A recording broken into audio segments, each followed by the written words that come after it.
So I'm working with a single 3" by 5" photo that I've matted to pattern paper, and I have an 8.5" by 11" piece of cardstock. I've been really inspired by this tag in the June kit, and I wanted to create a similar thing for my background with punched circles out of pattern paper. And I've used the Live, Laugh, Love collection 6" by 6" paper stack for this, as well as one of the tags in the kit, the light blue tag with the stripes. So I've used that too as part of a light blue pattern on there. And I've just realized that I don't have any yellow, so I'm going to pull out a yellow pattern. This is a 1" punch, and I've just used the same size throughout.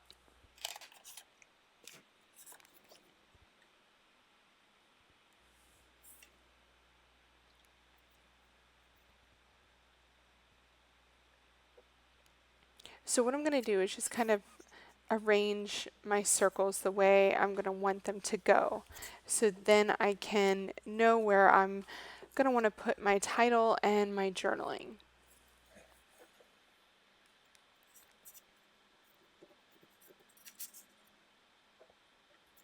And I don't want these to be straight because I like the way on the tag that they're kind of, they almost look like they're stitched on wavy lines. So I want them to look the same way. And I'm going to use light gray thread to stitch them to the page.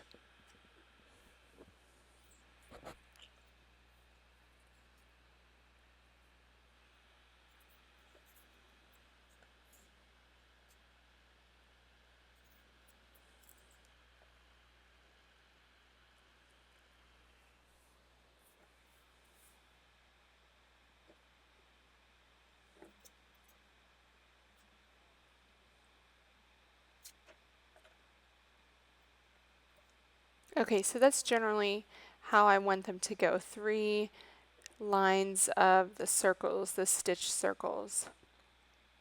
And I do want my photo to be at an angle because it's quite a playful layout. And I'm just going to look in my June kit here to see what other die cuts I can add in here, because I like how there are stars on the original tag. So I'm going to mix stars in with the circles.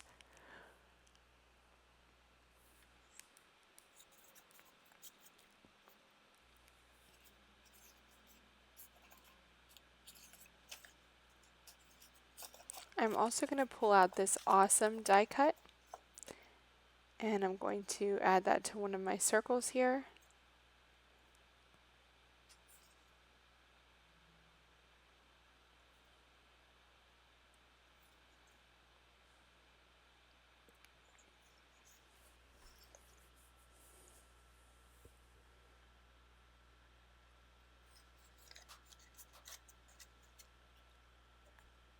This tab is just going to be tucked right under my photo so I can add the date right there.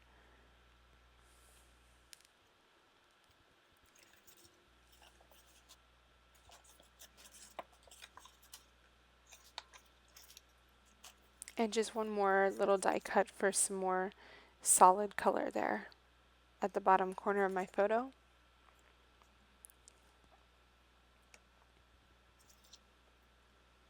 Okay, so I think I have the general design of my page done, and I want my title to go right underneath those circles lines. So I'm going to use the Stanley alphabet stamp sets, the outline and the solid. But first I'm going to add a couple of words with the white puffy alphabet stickers. These are new this month.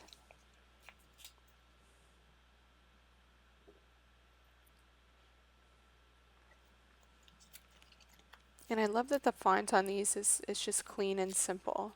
They're really great for pairing with other stamped alphabets or cursive fonts. They're really good.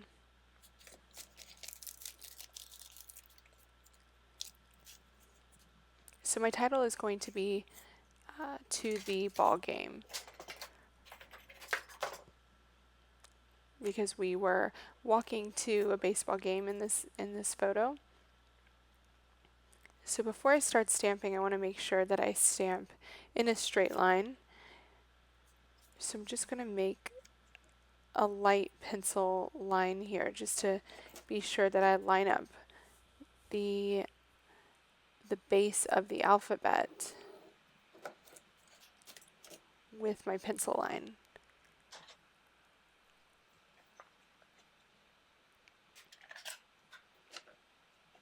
And instead of black, I'm going to use navy blue because I already have two of the navy blue circles on the page, and I think that navy will look a lot better than black.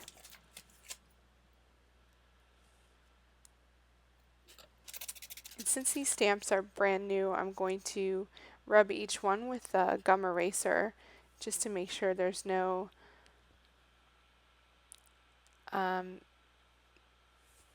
oils on there from manufacturing that might make it harder to stamp.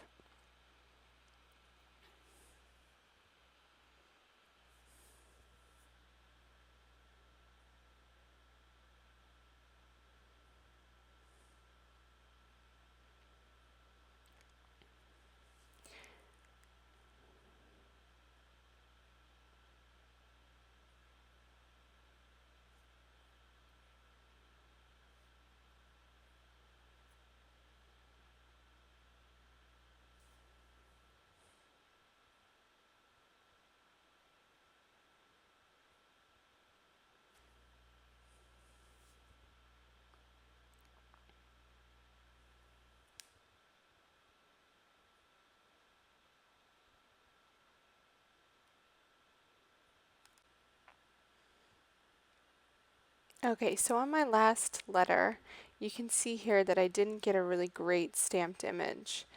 So in this case, what I'm going to do is pull out a marker that matches the color quite closely. And I'm just going to draw in the line that didn't get stamped on. And you can't tell the difference whatsoever. So I'm just going to try out a couple of different options for filling in these alphabet outlines. I know that I want red, and I'm using a Stampin' Up, I believe it's the Watermelon Wonder color. I find that that matches Ellie's red really well. But I want to know how dark I want the color, if I'm going to stamp off or use the first stamp. So I'm just going to give it a go here. So that's the darkest option. And then that's stamping off. And I really like that option the best, so I'm going to go with that.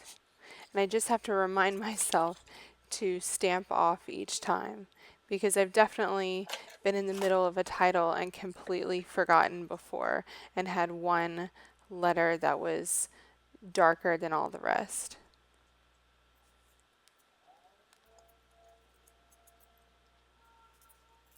And for these red alphabet letters, I'm slightly stamping to the left side. So they're not lined up perfectly with the outline, just to give it a bit more of a playful feel. Okay, so I'm just going to erase my pencil marks here and make sure that I do that extremely carefully because I don't want any smudges after that hard work stamping my title. And I also ran my page through my printer to print my journaling. Once I had the layout of my title, I knew exactly where I wanted my journaling, so I, measured twice, printed once, essentially. So now I can get my circular elements all arranged here, and probably not the way that I did before because I can't remember the way that I did them before.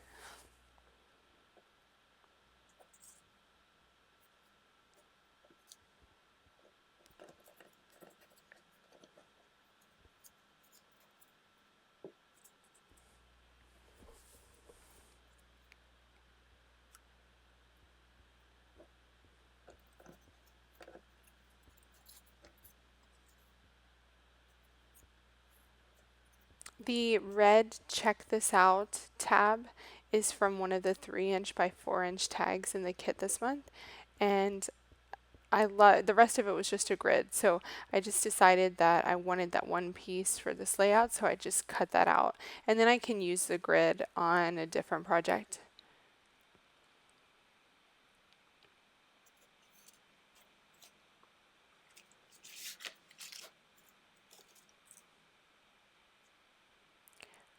So what I want is for my first circle and the last circle in the line to kind of be even. Not perfectly, but I want them to be along the same axis so I don't have kind of uphill lines on my page. So I'm just double checking to make sure that those are in a straight line.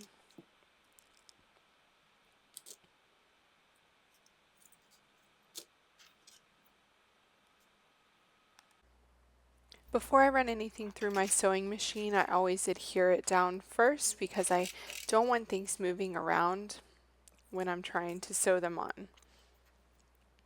So I'm going to go ahead and adhere all of the circles and stars and die cuts down with permanent adhesive first. So I have my stitched wavy lines on, and I'm just going to go ahead and adhere my photo to the pattern paper mat and then adhere that to the background cardstock with dimensional adhesive.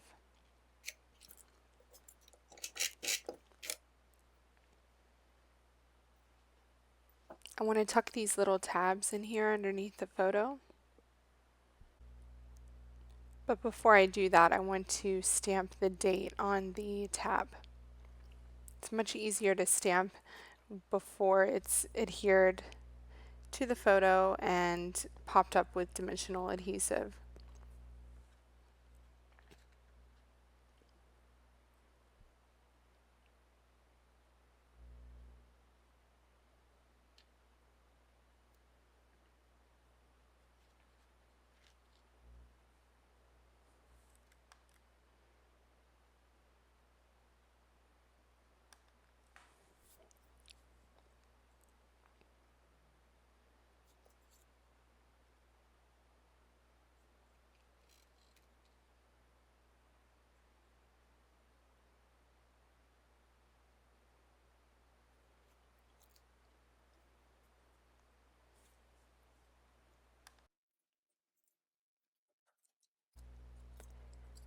Next, I'm going to add my white puffy stickers back onto the layout, and I'm going to move them slightly over to the left from where I had them before.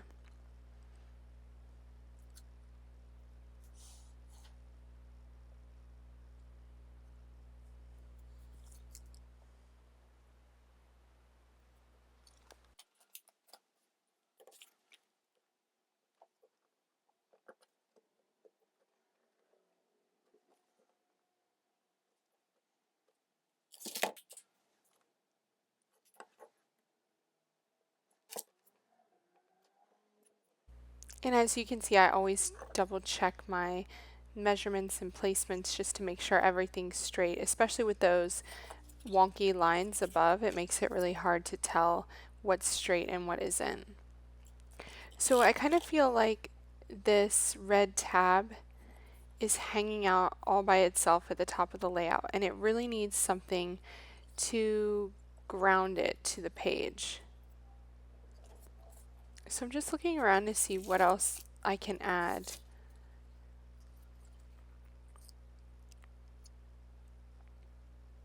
And I realize that I don't have any orange at all on the layout, so I'm going to add a couple of orange star stickers from this month's exclusives.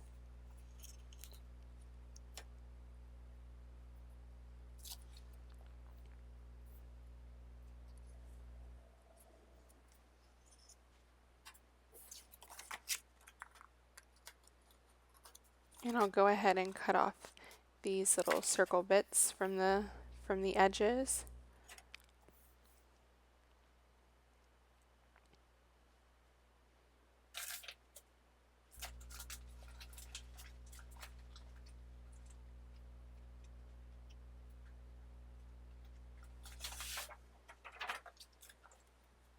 So what I'm doing is just looking through my pattern paper to see what I could add to the top, and I think definitely navy would help at the top here, especially with this tab. It would really make it feel like it wasn't floating on its own up there.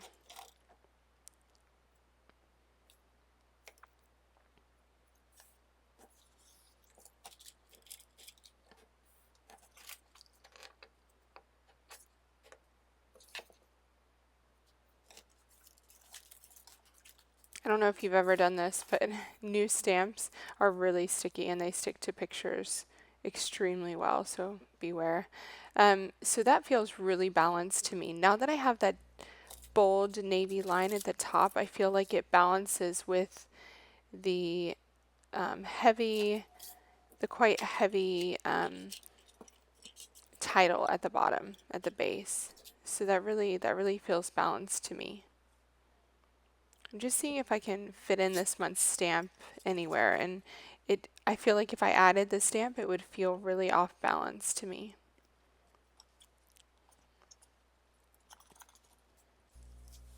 And I'm just going to add a medium star here in between the words ball and game in my title.